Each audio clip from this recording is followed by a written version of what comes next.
First question, I didn't see the Boston poll. How many Boston Red Sox fans do we have? Okay, I'm going to ask the other question. How many Yankee fans are in the crowd?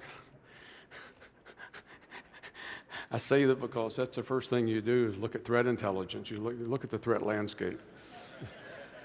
I won't tell you my loyalties because that's sensitive information I'm trying to protect. So the topic, aligning continuous vulnerability management and risk and compliance. Oftentimes in organizations kind of consider this like three stovepipes. You got the tactical level, you got the compliance area, and of course business leaders have a variety of risks, from environmental risks to financial risks, customer satisfaction, competitors, it goes on and on and on. But unfortunately sometimes technicians, and we get so involved in compliance areas that we're not talking the same language. And that presents a number of challenges, and I want to talk a bit about those. And also with 4.0, and the revision just came out, there's really an reinforcement of the concept of risk in everything that we do. Business leaders need information based on the language that they speak. Compliance is no different. If you fail compliance, that's certainly a business risk. But oftentimes there are variances in the information that we use to make those decisions, and we want to talk about that too, those elements of the alignment and why sometimes the same information might mean something different to three different stakeholders, and they have to make their own decisions based on the same information, maybe a different decision, but for a different reason, and why alignment is so critical to be able to do that accurately. So just kind of level set, Carson & Saint's been around in the cyber business for over 25 years. If anybody is aware, Saint Corporation started out way back in the day with a vulnerability product called Satan. And as luck would have it, Satan's not very sellable. So we had to change the brand to Saint and go into the market in 2001. So in the vulnerability side of the house, we've been in this industry for quite a while. Compliance as an assessor, as you can see here. We also sell solutions to other assessors. So there's a lot of synergy there. And my role, both on the product strategy side and the partner side, gives me a unique opportunity to not only drive the direction of what we do for technical solutions in our professional services, but also talk to our partners. What are you not getting in the industry? So many times we get so myopic about just the technical aspects of what we do, we forget that the industry as a whole needs something from their solutions, and that comes through partners and collaboration. So what are challenges? If you think about this, vulnerability management is very tactical and technical in nature. They're talking the language at the host level of detail, operating systems, applications, break fix, if you will. But compliance talks in terms of standards, security controls, requirement ABC, and they don't always map. Risk, strategic focused. Businesses want to know whether there's risk to the customers or shareholder value or the strategic direction of the company or expansion or whatever, particular functions, the risk to a different function or store location. So they look at the area from a business standpoint, and they need compliance and vulnerability management to be able to speak the same language, so they're making decisions that are strategic in nature, but the people at the line level of detail know that they're in lockstep and they're making decisions and taking action that are using those critical resources that cost time, people, and money in a way that the leadership understands, and they're in the same lockstep with those decisions. So challenges. First one is expensive. If you've got three different stovepipe systems, a lot of redundancy, a lot of misuse of resources, or maybe conflicting priorities, three different resources doing three different things, not knowing what the other side is doing. Certainly inefficient. Separate outcomes. And there's no stakeholder buy-in. So if I'm only dealing with compliance and I don't understand your perspective as a business owner, or the service provider is providing support to the IT staff, it's hard to get them to talk together if they're so myopic and so stovepiped in their thinking. So in order to make any of this work in a synergistic fashion, they need to be in the room. All the stakeholders need to be involved so they're heard. When the IT staff or the CISO or the CIO walks into the board speaking the language of business, but also being able to turn around the other side and talk to the technicians in terms of the best use of your critical resources. The last one is very critical. Compliance is not forced if they're in alignment, but sometimes compliance gets to be this thing that we jump through hoops, start checking boxes last minute, and it's out of cycle with how the company manages risk or the technicians in terms of where they're investing their time and effort. It gets to be a snapshot in time to get through an exercise versus using it as a roadmap or a framework to drive your overall risk strategy. So I didn't want to go through too much of these in detail, but this is just a small snapshot within 4.0 of the different aspects in terms of what we think about risks and risk exposures. All systems components, configurations included, not just the CDE, but in a business standpoint, they want to look at this problem, but have an ability to do that snapshot when it requires and focus maybe on the CDE, but the same strategic direction needs to be much broader. Protecting all systems and networks from malicious software. I would say that's also, you could extend that to say any unauthorized access. Malicious software is a component of that, but assessing where that information is coming from and where those maybe potential attack vectors are important, but it's a much broader solution or a much broader problem than just malicious software. Managing vulnerabilities, we think about that, but it's got to be an integral part of a larger management process. Some of these other requirements, we talk about web applications, e-commerce sites. There's a database behind it.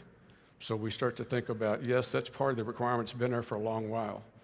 But are we thinking about e-commerce as part of a risk measurement in all the different piece parts, not only for the CDE, but what that means to the broader business strategy as a whole? And I'll talk about an example of that in a minute. Risk to the cardholder data, targeted risk analysis. If we align everything between the different programs, then targeted risk analysis gets to be whatever stakeholder viewpoint. If you're a compliance officer and you want to do that targeted risk analysis, it should be a natural outcome to be able to filter that information on your perspective. But that's not separate and distinct if you're in charge of the HR function or you're in charge of a regional office, whatever your stakeholder viewpoint is, you should be able to look at the same content and see your piece and your vision in that content, including how you do your targeted risk analysis in terms of compliance. Phishing and third-party service providers. I bring that up because too many times we look at vulnerability management and we think about technology, break, fix, patching, reconfiguring. But risks come from many forms. When they consider that 85% of all breaches start with some kind of human weakness, you can't ignore the fact that sometimes the threat or the risk exposure is inside. You can circle the wagons, but if the problem is us, then we have to consider that as part of an overall vulnerability management strategy. It's not just about the technologies. So the CVE score and the CVEs and CVSS scores that technicians deal with, it's not even relevant to something like this, but might be the cause of your next breach. Third-party service providers. We talk about cyber insurance, and we talk about our SLAs and the contracts and how we onboard a vendor in terms of the contract scope, meeting requirements, how you're going to do invoicing on all those type of things and those artifacts. But are you thinking about the risk exposures? If you're putting your e-commerce site on a cloud provider, do you fully understand where those boundaries are between your responsibilities and their responsibilities? Is it documented, well understood, funded in the proper way, but also what are the ramifications if one party doesn't meet their obligations? And in terms of connectivity, how many times do we see in the paper or the press that a breach started because of some connectivity with a third-party vendor? Their risk exposures become your risk exposures on those boundaries and those connection points, so they have to be part of a comprehensive vulnerability management strategy, not just compliance. So just a way of illustrating sort of how we got there. Think about vulnerability management in general, IP addresses, MAC addresses, host name, subnets, those type of things.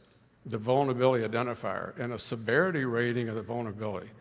That's the language of vulnerability management, but you certainly don't see that language being spoken in risk and compliance. Compliance, we talk about standards and requirements and processes and programs and procedures, and we get really good at it. We get shorthand. Hey, it's requirement 11.3.2, 12.3.1.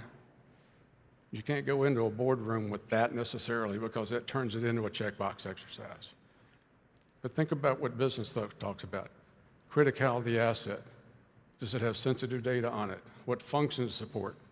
Where is it? Who owns the system? That's what they're talking about. Financial investment. What's my return on the investment? How much spend did we get and what did we get out of it? And we certainly can't answer those questions if all we're talking about is IP addresses and CVSS scores. And this is just a graphical illustration. You might look at a dashboard or a panel that says, what's my overall risk posture? And maybe for an executive, that's good enough. They want to see whether that's going up or down or not. And for the next level down, if they have questions, can you drill down into the next level? If it's sensitive information, cardholder data. If I see that dial moving beyond where I accepted a level of risk, then I need to be able to drill to the next level and go to whatever system owner that I need to identify where the risk is. But this snapshot at the bottom is kind of critical too, because we're not looking at the severity of the vulnerability anymore when we're talking about the language of risk. Business context. All these things we talked about, how business sees the viewpoint. If I bring that information to bear, all the different business attributes, and I know it's part of an external attack service, and I know there's sensitive data we're storing, part of the cardholder data environment, and I know there's a lot of vulnerabilities on it and what function it supports and what location, all these type things. And then I bring threat intelligence into the picture. If you think about these algorithms and they talk about risk is business impact, severity, and probability and likelihood.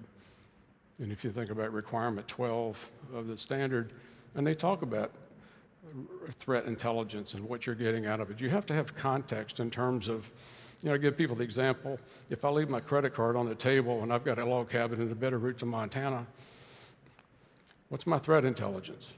I don't think Yogi's going to take the card. It might eat me, but it's not going to take the card. I do the same thing in Manhattan.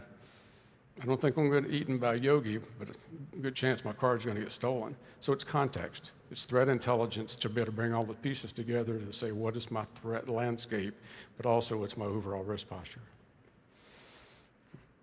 So measuring those. We talked about identifying critical assets and aligning to the business. Now this is the third item, stakeholder involvement, what their roles are, is really the secret sauce. You can't do this in a vacuum. Technicians will have their stakeholder requirements. Functional area managers will have their requirements. Executives will have theirs as well. If you don't have all of them talking, you can't create synergy, you can't create alignment. So what happens? You're back to the problems we were before. How many vulnerabilities got patched this month? How many systems got updated? And it's meaningless because we don't have business context. So whether it's a managed service provider that's contributing to your overall risk posture, they have to have a seat at the table to understand how you want to measure the risk. So as they're providing a service to you under their SLA as a third-party provider, you want them providing information to you in the context that you want to receive it, not just accepting for X amount of dollars, I'm going to get a report that I have to sift through. It still has to be in a way that you can make rational, strategic decisions to provide the return on that investment. And we talked about third-party vendors and that supply chain. Implementing penetration testing, not only vulnerability assessment. Oftentimes, if you look at the standard, it says once a year do a full pen test and upon a major system change. And that's good for compliance. But what about your internal systems? Your organization is very dynamic. Your needs are dynamic. If you're going to go through the investment to do a major configuration change, or you're constantly bringing assets in and out on the floor, bringing up new business areas, creating new storefronts, you have to be able to react to that and say, I've done all this work, now let's validate that with my defenses in place, what's the reasonable assumption that the breach could occur with these defenses up? And that's what a pen test is all about. Vulnerability assessments and pen testing are two different things. One says, what are my exposures? One says, with everything, all your defenses up, what's the potential that they can still get through and do damage? Just much like a phishing exercise. I've done my training, I've I want to test them to see if they still can comprehend everything and do it in a rational way.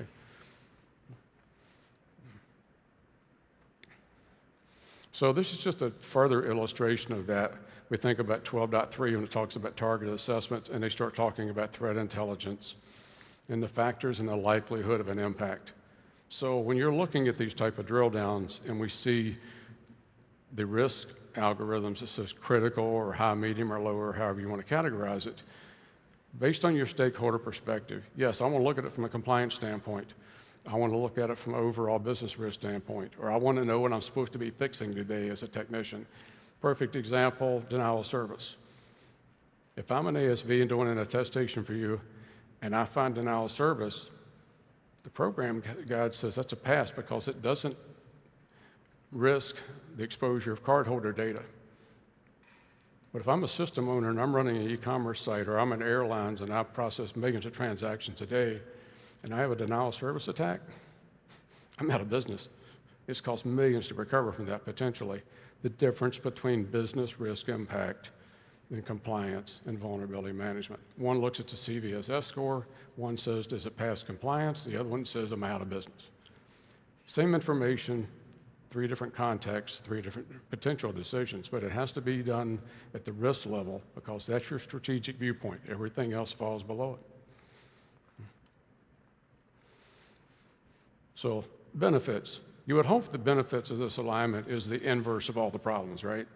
Reduce cost. If I'm in lockstep across all these different particular stakeholders in my what used to be stovepipe systems, you hope you can get more efficient and save cost. Risk is aligned now with your business, so even a vulnerability program is now a vulnerability-based, a risk-based vulnerability management system.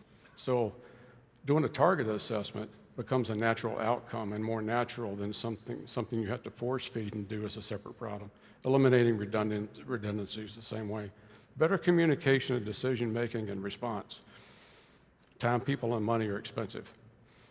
So the better you can communicate throughout that whole, what I would consider a value chain, then you're making better decisions and you're communicating across the stakeholders. So you're getting synergy and, at the last point, increasing stakeholder confidence. If they've contributed to this, they will buy into it. They will contribute, and they will encourage continuous improvement because the world is dynamic. Their needs change. The threat landscape changes.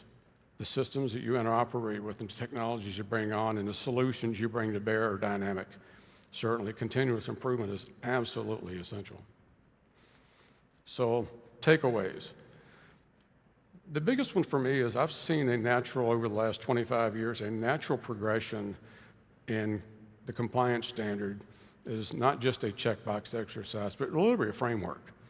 Not much different than, say, the NIST cybersecurity framework.